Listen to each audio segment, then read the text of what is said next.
Welcome to the Tourism Hub podcast, a podcast devoted to you and your excellence, providing inspiration and education for the entrepreneurs, experience makers, and excellence seekers of our industry to take your tourism business and career to a whole new level. And I am your host, Despina Gratius. Relax.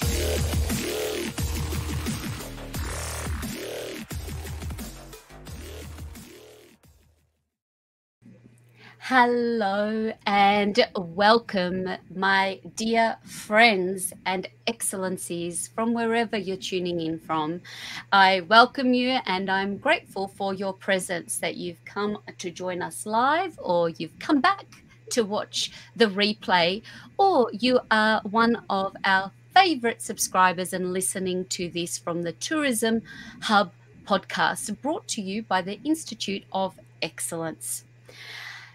Deeply humbled you're all here, and I'm deeply humbled my special guest is here, a guest that I hold dear to my heart and someone that I have learnt to love and appreciate and watch her grow her wings and her business for a number of years. Now, Fiona Sweetman is her name. She leads a pretty fab business, team and life. She's the owner of Hidden Secrets Tours, what I like to call the OG of the walking tour space in the wonderful city of Melbourne. She has, and she started her business in 2004, which is where her resilience probably started. Now, the small group walking tours in Melbourne City laneways, it gave a spotlight to the city's amazing small businesses and not so much on her, which is how she likes to keep things. Things change, and Fiona has chosen this industry to not only work in, but inspire others and bring more along for the ride, which we'll be learning a lot about today. So learning on the job is how she got here. Her survival habit has blossomed into leadership with resilience and passion. She will always say there is more to do, yet understands the preciousness of sitting with an idea and good consultation and a good gut feel, rather than being quick and reactionary to the noise and making those big key influential decisions. More recently, Fiona has put her hand up on boards, social collectives, educational programs, and wait for it, drum roll, and running for council for the city of Melbourne, which I'm so proud she's doing. Throw a few hurdles of solo entrepreneurship, dyslexia, imposter syndrome that has come up with a few of our guests, so we'll talk a little bit more about that.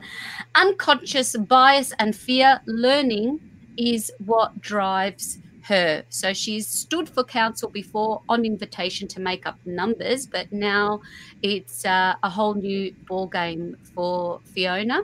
So in 2020, she's feeling proud of what she knows, what she has seen, and who are in her community and collective, and more importantly, the way tourism can move forward and think for the future.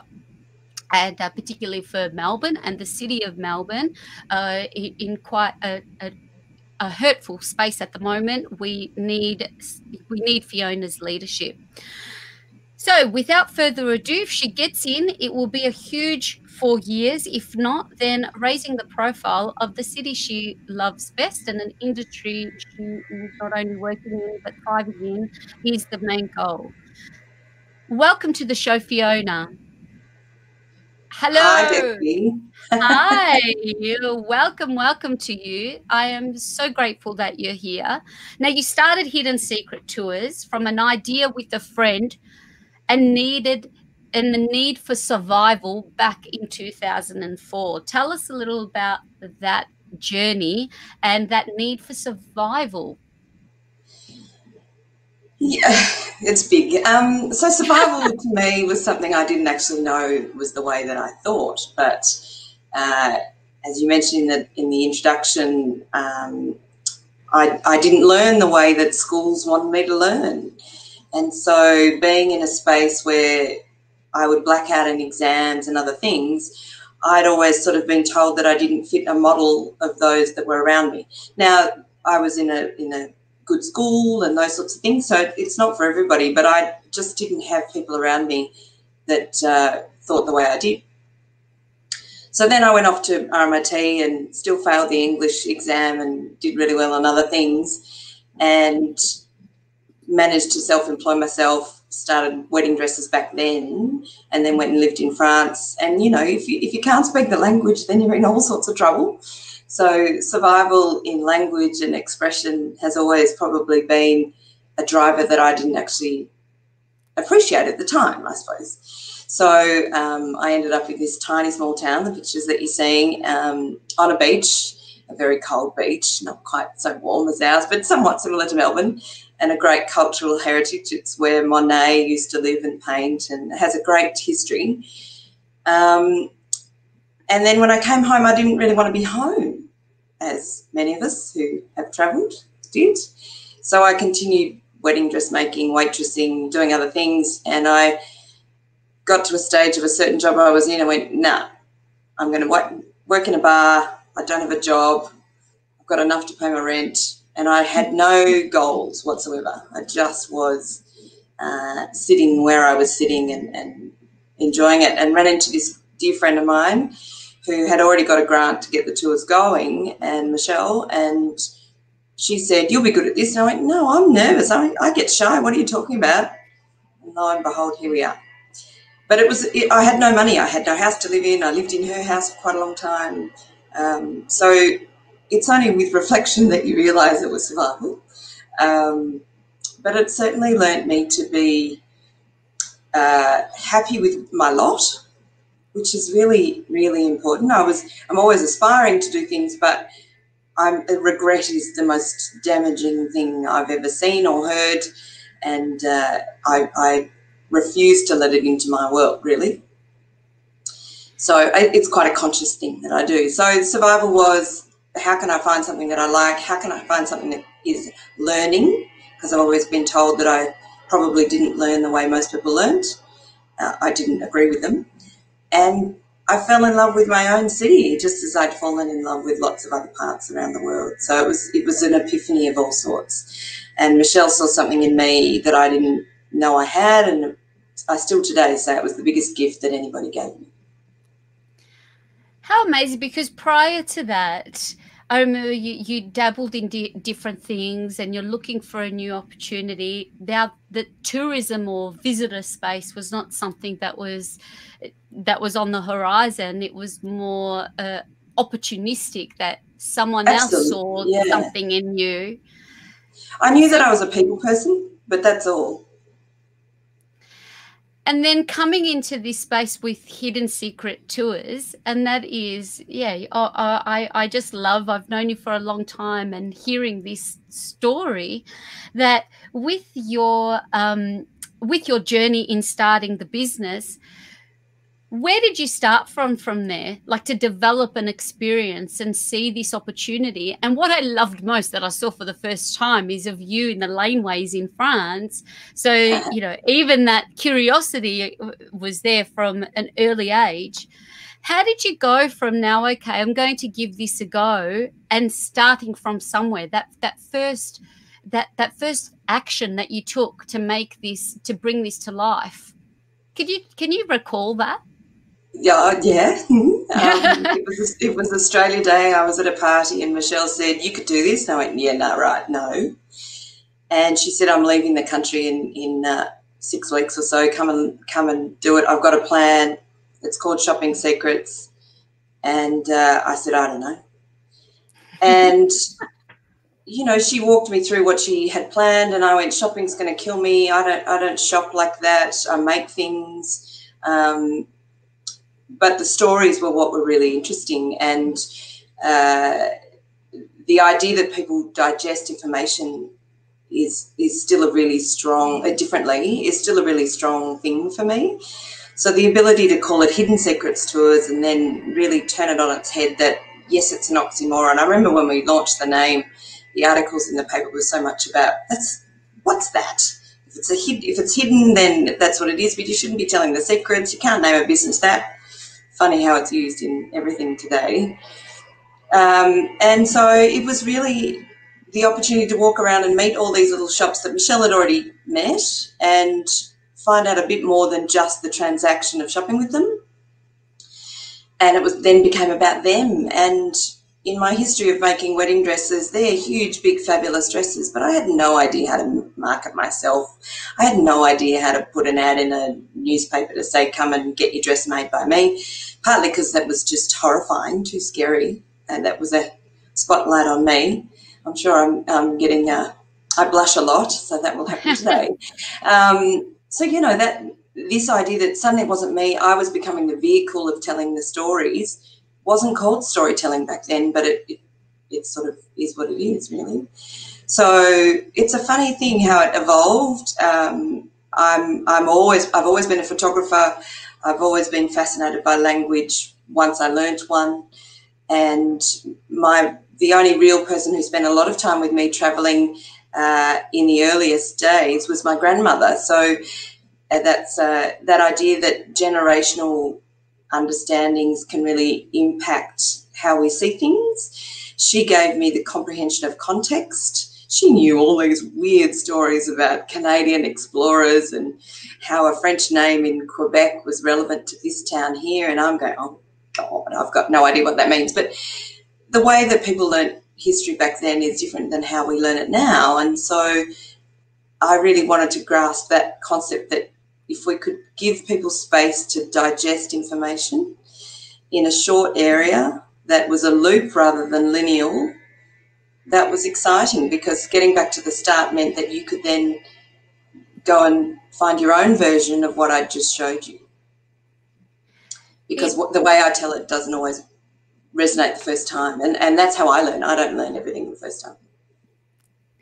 And when I guess it's such a beautiful, you've articulated it really beautifully. And what I love about that, and what I really appreciate about you, Fee, is you can see arts and culture is within your DNA. I think beyond being a tour operator, you have this real connection to the arts and a real creative within you too. So I can see how that transition, how you went into that transition. And it's really interesting that at the time of Hidden Secret Tours and being very a laneway tour essentially, is now one of the most iconic things about Melbourne.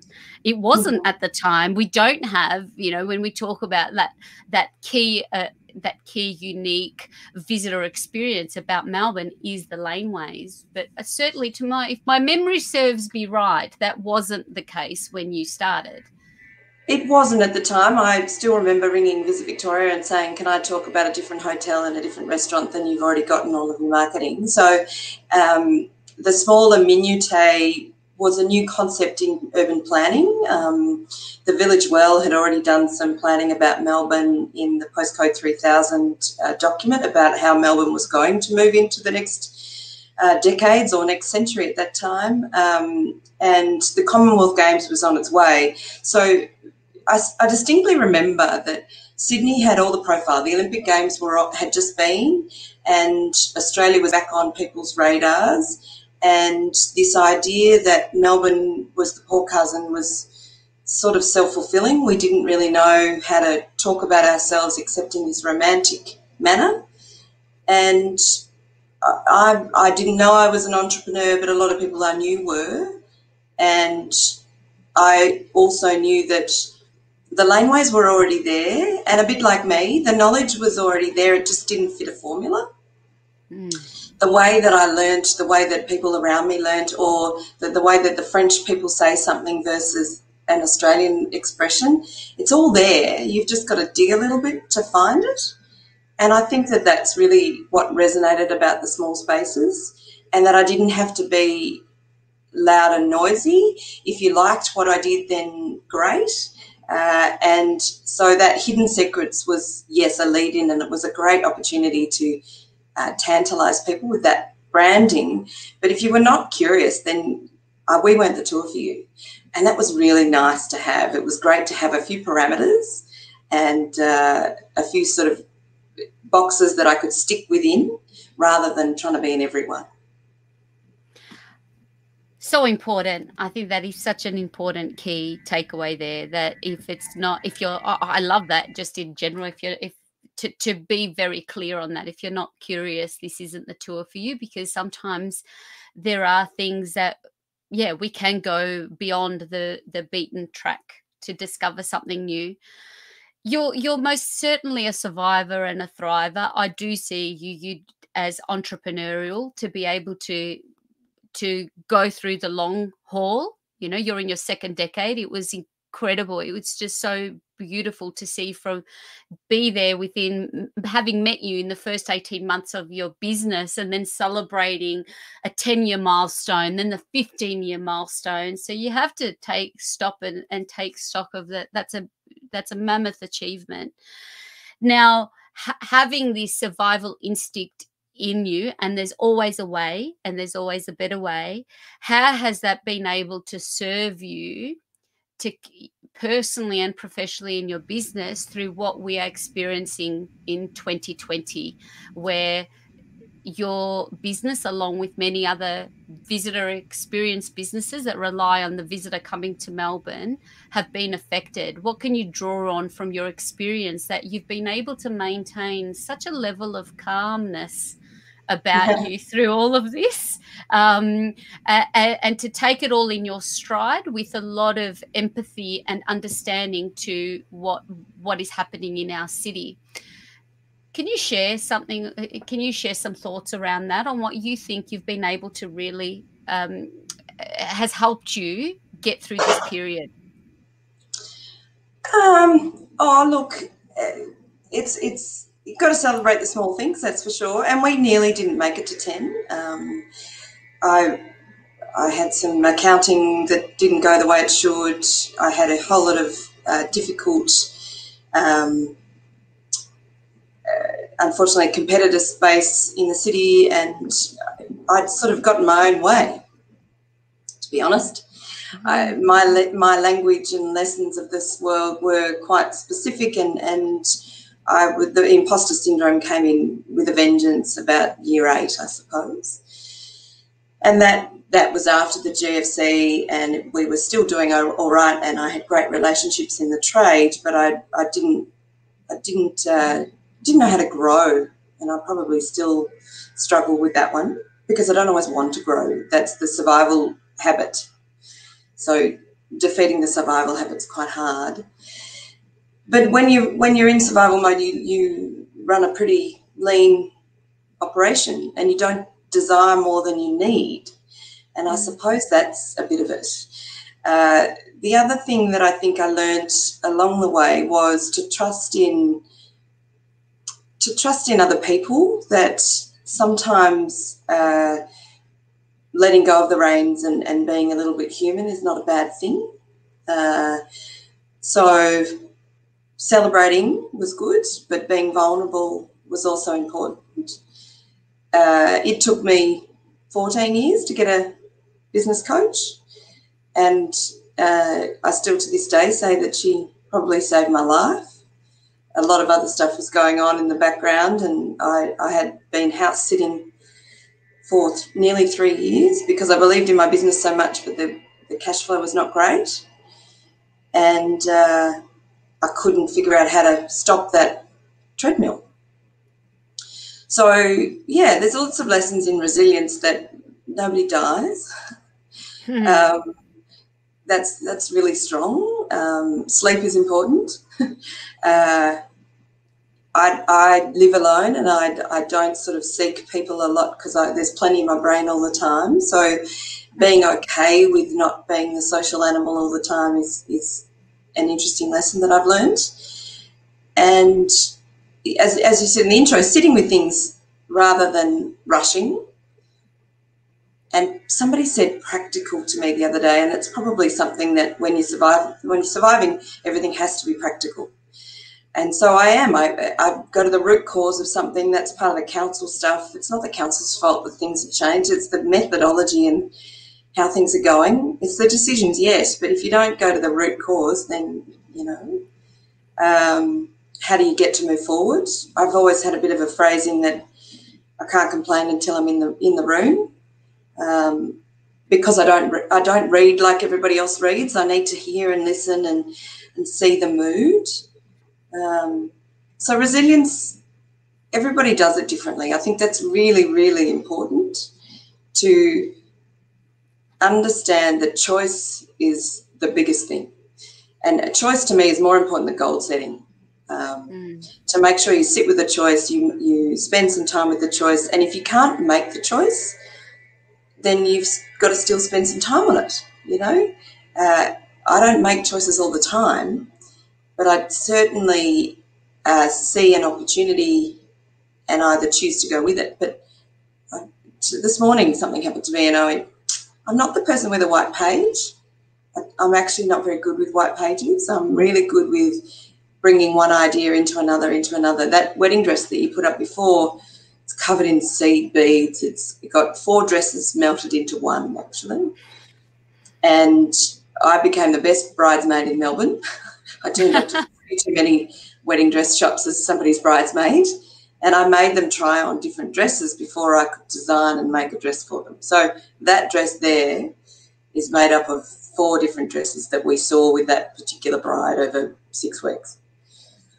So yeah, I'm a hedge my bets a little bit, but I'm also a listener, and listening helps resilience so much because it's not just you; it's a collaborative end result. What a great analogy with the dress that's just come up, that as part of forming whether it's any idea, that it's much easier to start to bring multiple ideas together and start with some kind of a draft than a white page. So I love that you were able to build that out over time.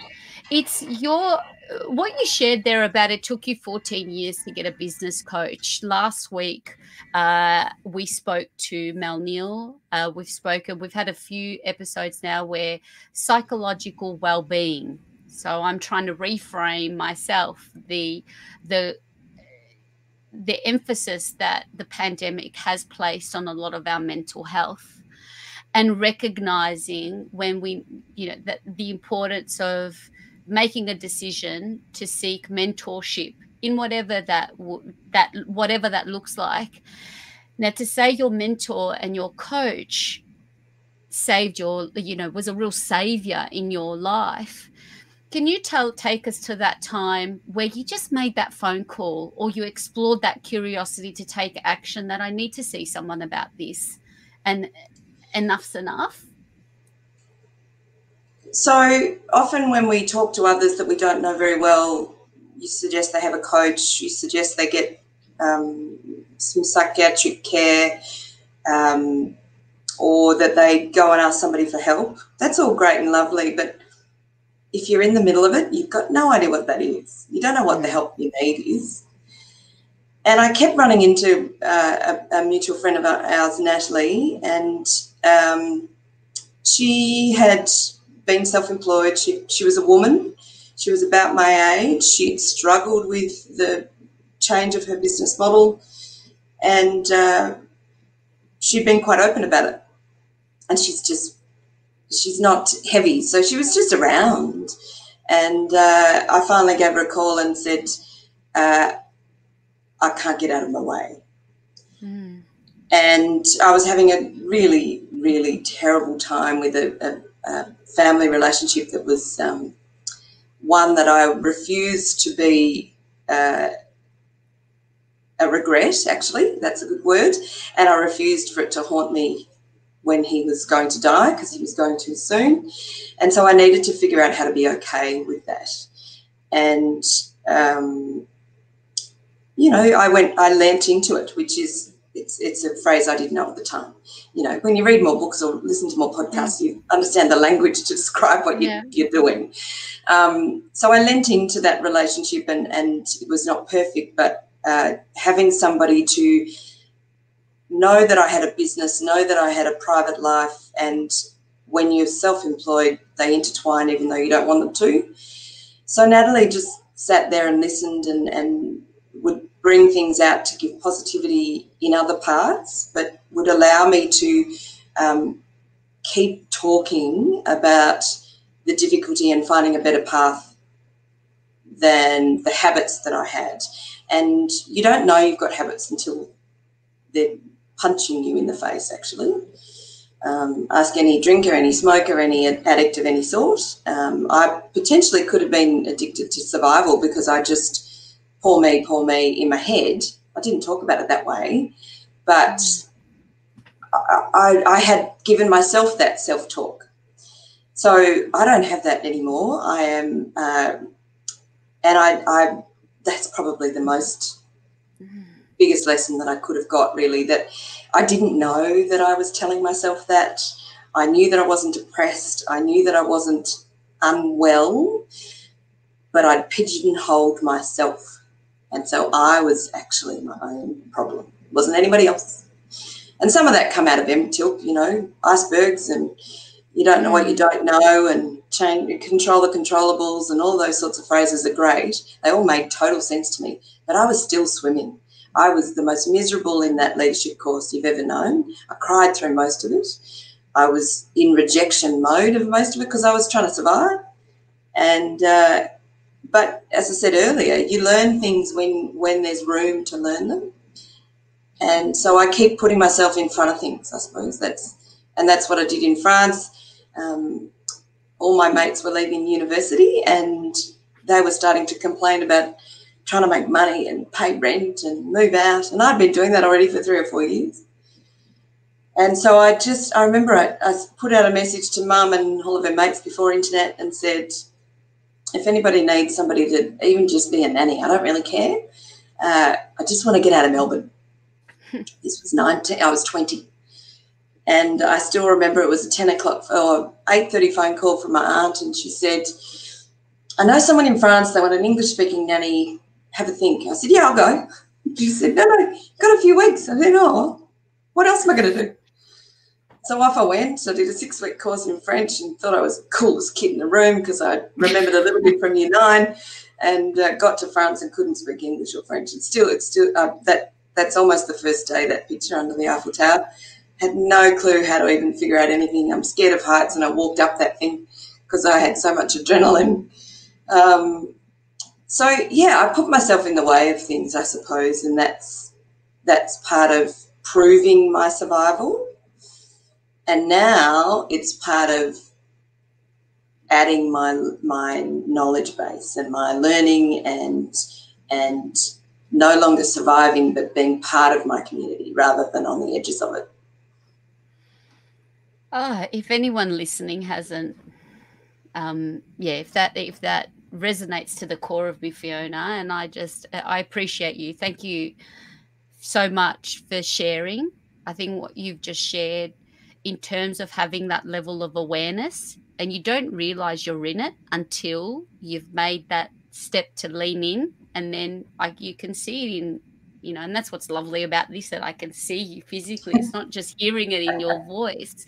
I can see the lightness in you, in even saying that is a chapter, that is something that I went through, and this is what I've learned, and I'm taking forward. And I love also what you've shared about that even leaning in to reaching out to Nat is about handling something around regret and making choices. And it's funny because that's something I heard the other day in business, in anything. It's when you don't make a decision that you're holding yourself back. So making a choice. It's also the label, though. I mean, I left school with labels that I perceived everybody else gave me, and that was I was not good at learning. And I'm of a divorced family, and, you know, it was important to me that I didn't fit labels that somebody said that I should do. So it was difficult. It was really, really difficult. And, you know, the good things came out of it. And that's always the aim, to rise above, under promise, over deliver. You know, the smaller things. I don't reach very high. in my mind, I reach for things that are nourishing, and for spaces that I can thrive and learn and grow. And if it's usually not about me, it's about bringing, as I said before, I'm on a second on a ticket in the council because I don't really want to be the noisy person. But I end up being that because I know that I've got someone else there with me, you know. I'm in 2020. We could easily go back to the beginning of 2004 where I'm about to start my business again, but I have no desire to run a business on my own again. It's just not interesting. It doesn't make me excited. It makes me really anxious, and you can see it in my face. And so trying to make lots of decisions at the moment that aren't about Fiona will fix it, Fiona will do it. There is a default. If I need to, then I could do everything, but I don't. It's not exciting to me.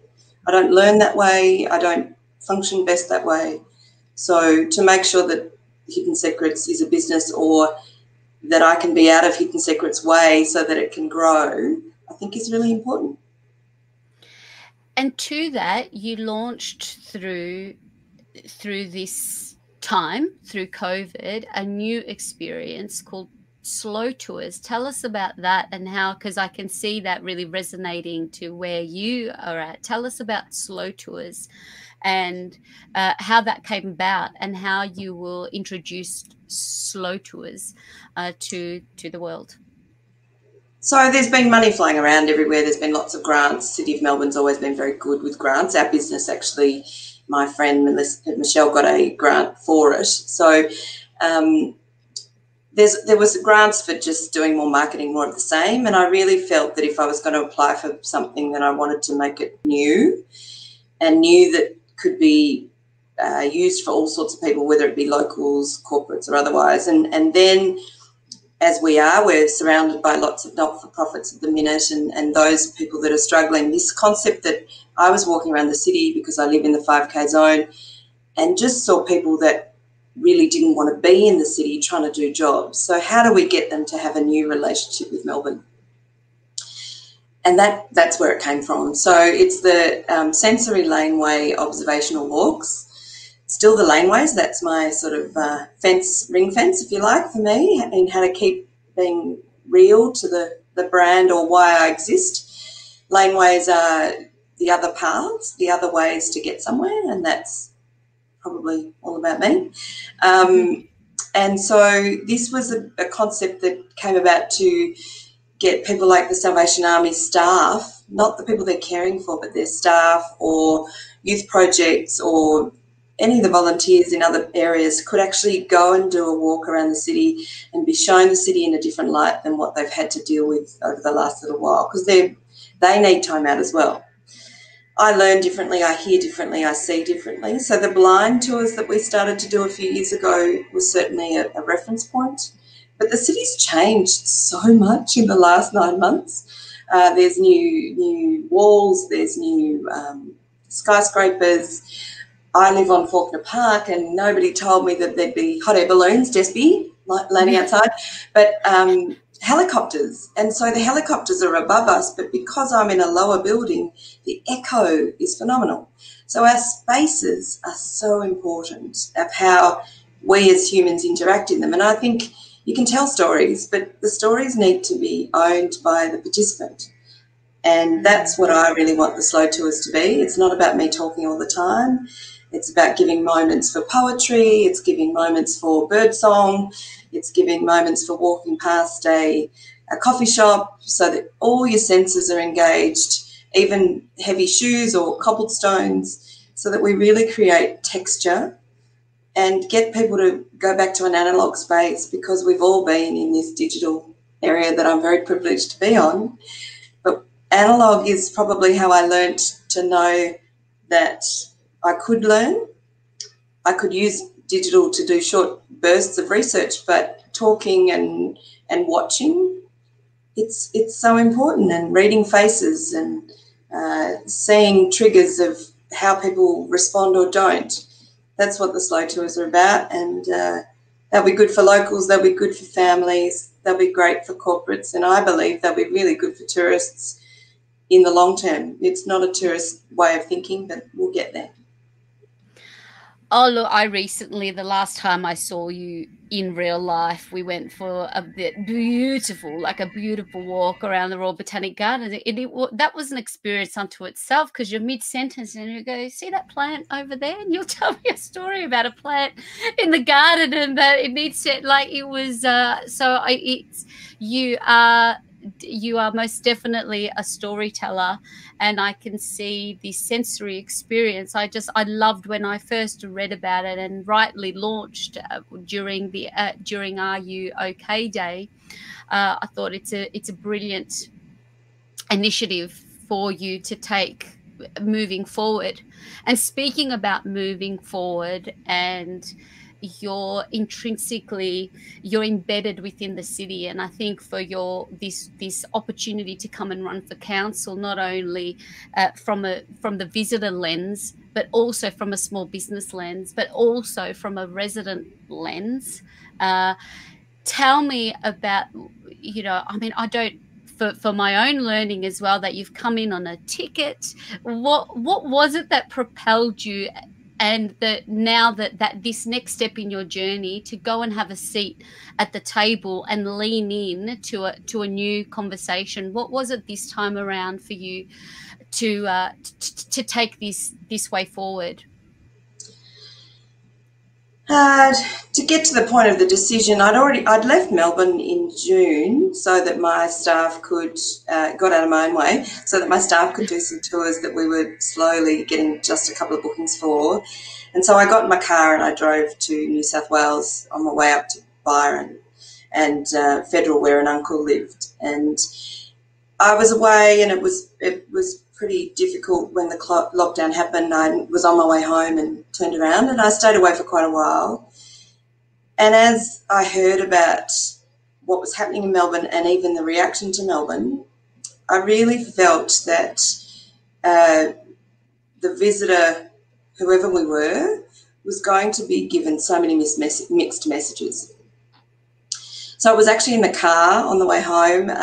I got a call from Mary, and Mary and I had met when she once before dobbed me into something at the Collins Street precinct and invited me to their committee meeting and said, who's voting? Fiona, we need an extra person. You're now on the committee. There weren't enough people in the room. But being part of the team is important. As we in the industry of Melbourne know, the loss of Destination Melbourne, whatever model you agree or don't agree it still had been a huge loss, and the ability for Melbourne itself to have a voice that then the state-run department doesn't get confused in, because it has to look after all of Victoria. We're missing that group of people to talk about Melbourne itself. And I've seen the vertical almost growth of Melbourne, good old 20 years of positive growth, and the cliff is here. And if we don't remind people that visitors are important, we can't get back up that ladder really quickly, I believe.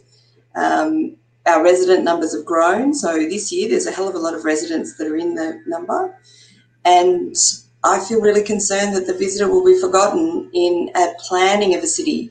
I've already been very curious about regenerative tourism and over-tourism. Melbourne was probably not far off it if we were truthful.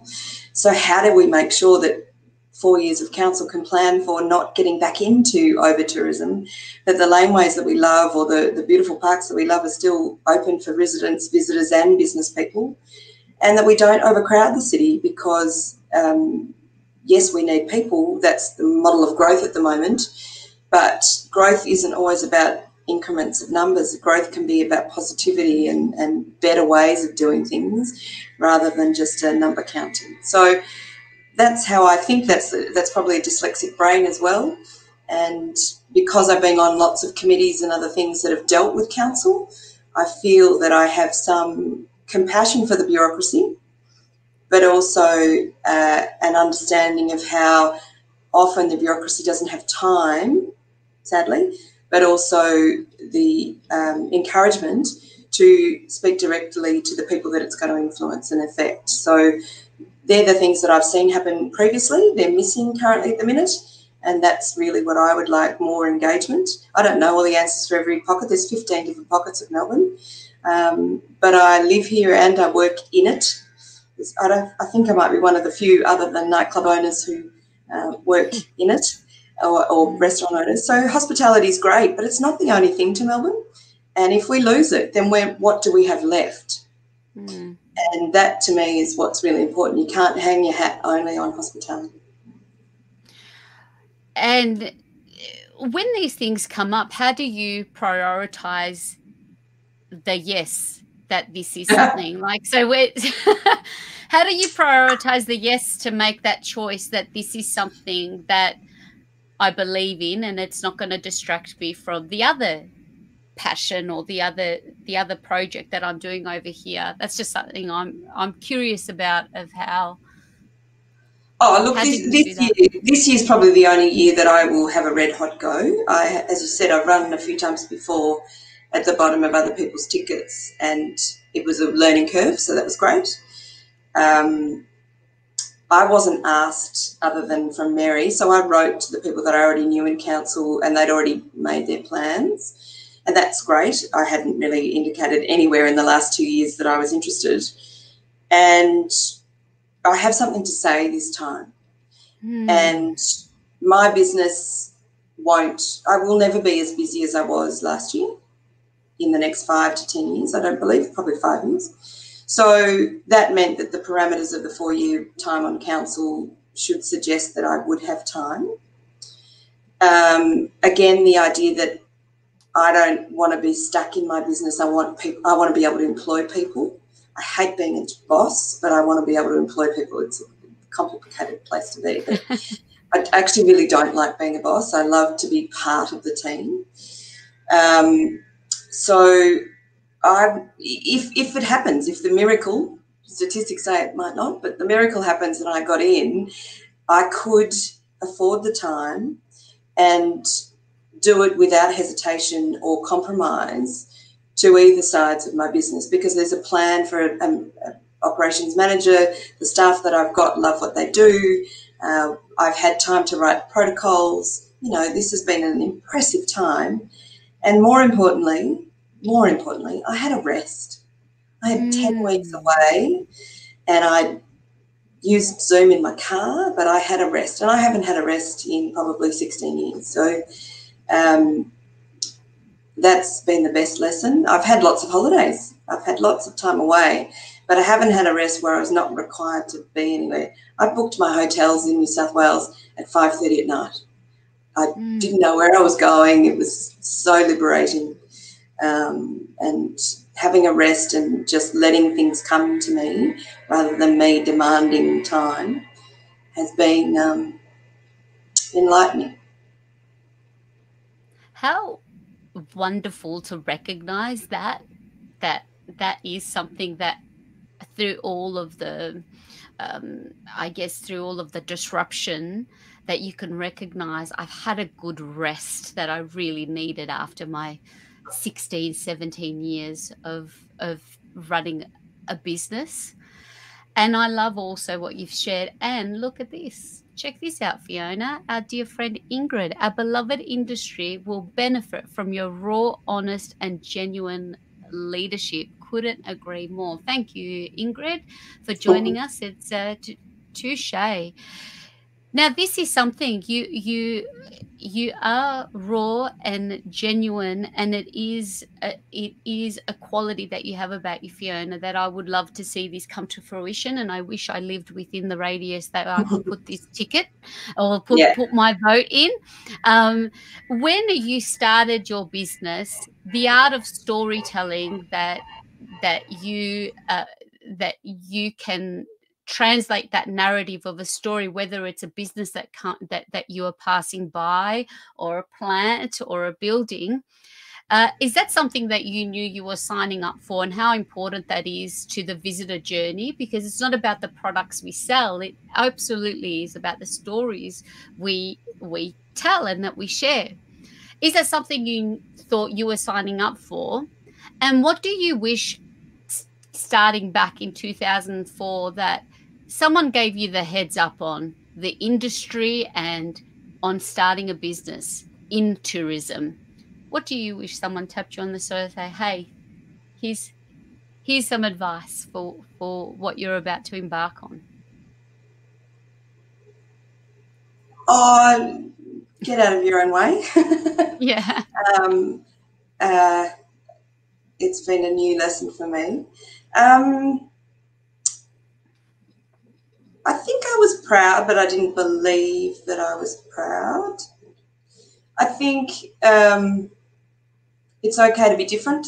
I was taught that, but I probably didn't hear it. It's okay to be, it's okay to say that you don't know. It's probably one. I was always observational. I've made cards. I used to cut up magazines and make cards, and I'd always frame things differently. I would be careful because I was anxious about words. I've just done it. Oh my God. I've always been a bit careful about words and how I try to make sure that I consider the impact of my words, because they can hurt. And so I probably suffered from that a bit when I was younger. And I see and I look differently, and I don't translate the same way as other people do. So I knew that I had that skill, perhaps. I didn't know it was going to be part of the way that Hidden Secrets started. And I knew that I didn't want to single anybody out. So inclusion's a new word to me, but you don't really identify as being excluded until you are included. And I probably did feel that I was out of the box. I mean, the wall behind me is all my beautiful friends, and they're in all sorts of strange parts of the world these days. But I was always included and very held close, and you don't need lots of them. So I never, you don't have to be big. Actually, that's probably the biggest lesson. I'm a big small business, and everybody says, you should expand, you could do this, you could do that. I don't get it. I don't know it. I don't know how to be that. If you want to buy my business or become my business partner, then maybe. But at the moment, it's not something I relate to. And I've always been told, if you love what you do, then you'll be happy. And that's probably pretty strong in how I do things. It's how I employ as well. If you don't love it, then I don't mind if you don't work for me. We'll still be friends. Yeah, love what you do, and you don't have to be the biggest. Yeah. So size doesn't matter. Size doesn't matter. Effort effort and conscious decisions matter. Effort and conscious decisions matter. When I guess this journey, and this is something, you know, when you relate to, or say you had with the dyslexia, is that something that you were diagnosed with at an early age? No, where did that come? It came in year 11 the first time I was failing year 11, and I could do all sorts of history and stuff and things because it was audible. It wasn't in a room where I had to pray, see things and write essays. So I think it happened in a school where I present articulately and fair to them. They didn't see it coming, and nor did I. So I failed year 11, and I failed year 11 twice. And I failed the English of my year 12 equivalent. And before I got that fail the third time, I remember saying, Mum, I'm going to walk out. I just don't need an F on some bit of paper in my life. I know that I'm better than that, and perhaps you can go and get me because we're out of here. So that was the decision. That was probably the first conscious decision I made, that I knew that I wasn't silly and I wasn't uneducated or didn't have the capacity, but somewhere along the way the world was saying otherwise. And so language and a foreign language and music, I used to sing and stuff, music and just using your senses is a way of learning. And I don't know if you remember watching Helen Keller and My Left Foot and all of those things of persecution when we were kids have resonated with me in ways that I perhaps didn't understand at the time. So giving everybody a chance, you might have seen something I did on LinkedIn recently, you can make judgments, but you don't know what those judgments are based on. They're based on just 2 seconds. So that's probably something that I strive for. I have to think about it often. It's easy to get carried away. It's easy to just sit on the raft and float away. But it makes me happier when I make the decisions. So, and I don't. Sometimes the decision is to follow, because I have fallen into most things that I do. Yes. I haven't really gone out and applied for too many jobs in this world. I've been in the right place at the right time. That is, I can relate to that from the sense of language when you say, and relying on other sensory experiences to learn, and learning a new language that, in that depth of understanding. So there is, and for anyone that can relate to that, and you think of, the education system, or that for someone like yourself, I mean, look, you've been able to really, you engage in so many different ways, and that is something that, absolutely, I mean, to be celebrated. And I just thank you so much. I just appreciate and acknowledge how much you do in this industry. From what I really struggle with my privilege. I struggle with my privilege. And I think that probably in the last few years has really motivated me. I am white by no fault of my own, but I am. I went to a good school. I had a caring family, and I had a nice, amazing bunch of friends. And I've afforded myself, through my own work efforts and coincidence, to be able to travel the world. And all of that has given me a reality check that not everybody else has that. So judgments on politics, judgments on music or education or the best book to read, it only happens when you know about them. You can't expect everybody else, I believe, to know about those things. So the post that Glenn just put up is something that a friend of mine posted. I didn't know it existed. So I'm walking for Fair Share for 150 kilometres. Oh, my God, who thought that was a good idea? But actually it's only 10K a day, and I used to waitress. We've all done it. So it's not a hard thing to do, to just stand up and say, I might not be raising lots of money, but I'm with you, and I want to participate in something that you guys do, feeding all these people that can't afford to feed themselves. If it had been 6 years ago, though, Despy, 7 actually, I would not have been where I am. I didn't have a home. I had no money in the bank, and I didn't have a business plan. And that the privilege is that I had the skills to know someone like Natalie to help me create a plan, someone else to help me with a better accountant, someone else to remind me that my sister came and stood at the application for this apartment because I couldn't get there on time. The privilege is that I have people, whereas plenty, and in my city that I walk around, plenty of people don't. And what you shared before, this notion of I guess there's a lot of noise about what should and could and would have changed or created a different outcome, and placing that judgment and a lot of finger pointing. But what I can certainly observe and appreciate and applaud you for is that you really stand by, I won't complain until I'm, until I'm in the room where I can, that I am putting my own time and my voice and my effort in the room to create that change, rather than just more noise about what is going wrong, rather than, you know, what can we do as a collective to get it right. And I think that's something that I really adore about you, and what I've learned even more after our chat today, that I can appreciate about you,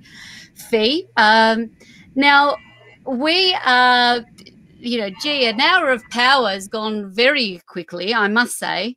And there's so much more I'd planned to share with you, but if I could just indulge in a little bit more of your time as we try to wrap up, in a little what I call an excellence round for the Tourism Hub podcast. In What has been the best advice that you have received? There's only you. It all stops with you. So they're your decisions, your choices. That's probably my biggest one. Now that you've overcome, I guess, and now you see that you recognized a survival habit, what has been a new habit that has contributed to your daily wins, small or big? What's a habit that you've replaced that with? Somebody gave me a quote recently from Abraham Lincoln, and it says, he said, "I don't like that man. I must get to know him better." So I've tried to do more of that. And that doesn't mean reading books. I'm really not a very good book reader. But if something is exciting and interesting, or something is challenging, then leaning in, probably. An internet resource. Now, you're very much, you are on foot, pounding the pavement daily. I see. Yeah, I loved it. That little, I even walking in the, when I worked in the city, I would just see you going, and even shortcuts through buildings. Oh, let's go this way, and you'd always have a quicker way to find how to get from A to B. What's an internet resource that you have heavily, being so remote with your business and managing your team, that you rely on? Funnily enough, it's the simplest thing. It's Google Calendar. Yeah. I am not always on time, but I strive to be. So the calendar helps me try and do that. And having a camera instead of a phone so that I can get off the internet. But yeah, Google Calendar and voice recording. So I try and record myself when I've got some ideas. As I said, I'm not great at writing, so I do try and use the voice recorder on my phone a bit when I've got some ideas, rather than losing them. Great. That's your little traveling kit there, and I love it. Yeah. That's your little printer, isn't it? You've got a portable printer that you carry around. I love that. And that brings me back to a bit of analog, and I usually, rather than just send a picture, I take photos and hand them over to people when I'm out in places I don't know. And in terms of your favourite destination, you've recently spent a bit of time travelling around regional areas of New South Wales, and you're well travelled abroad. What is your favourite memory and destination, or a destination that you want to travel to as early as you can? As early as I can, it'd probably be back to the Shoalhaven. The colour of the water there was just so beautiful. Impactful in recent times was in the back blocks of Morocco, where I carried weeds for a local family. It wasn't about the architecture. It wasn't about the bumpy roads. It wasn't about, the history. It was just this lovely family where the young daughter was trying to practice her English, and they were subsistence living, and that was just more awesome than half the things we'd already seen in a 3-week trip. So, yeah. How did you find yourself in Morocco helping a family carry? So if you want a quick story, that was one of my staff. She was a tour guide, became a travel agent, wanted to take a bunch of friends overseas, and we ended up on an intrepid trip that she pulled apart and then put back together. And we stopped in this hostel in the middle of nowhere while some certain things had to be resolved before we went to Marrakesh.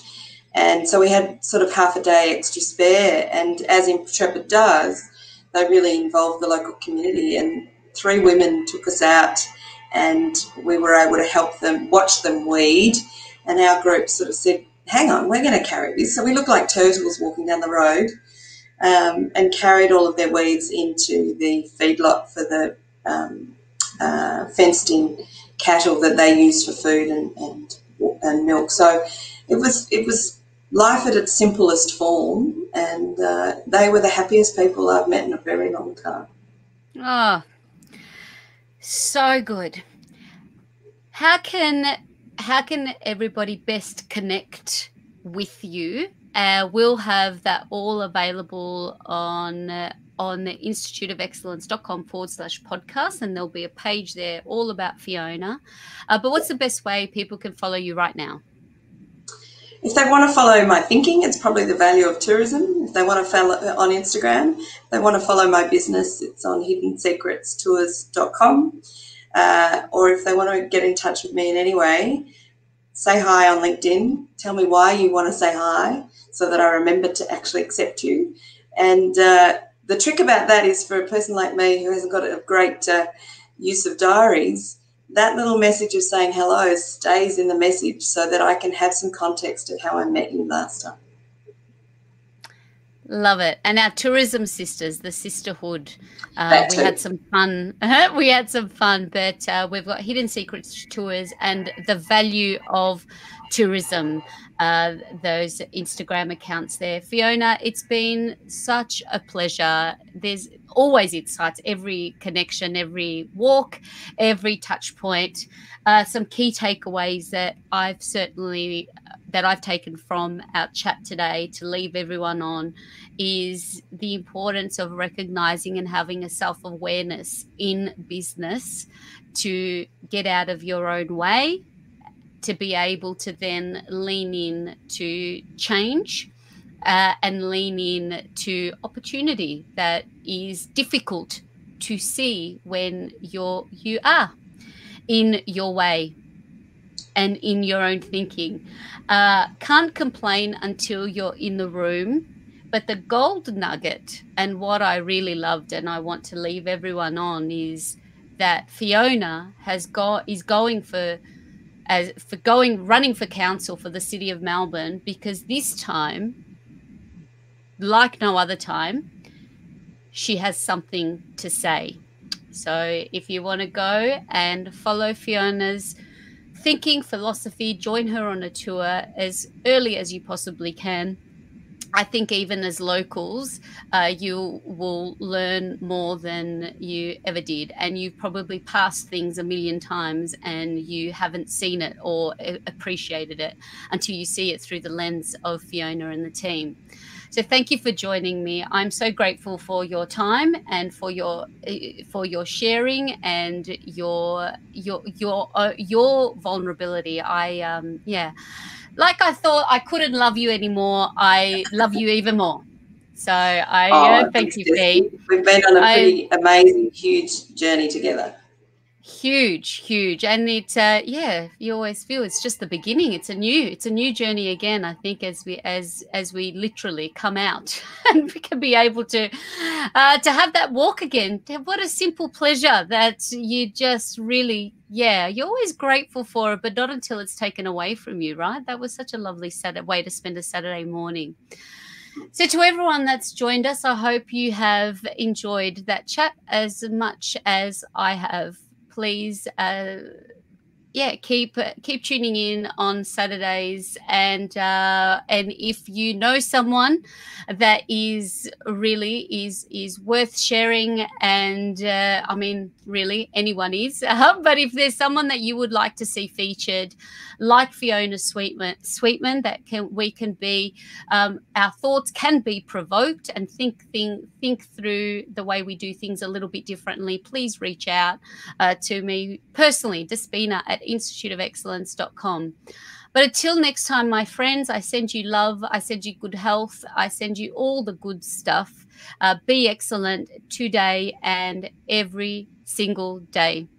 My name's Despina Karatius, and you've just tuned in to the Tourism Hub podcast. See you next time. Thanks again for joining us on the Tourism Hub podcast. If you found this podcast valuable, it will mean the world to give us a review on Apple iTunes.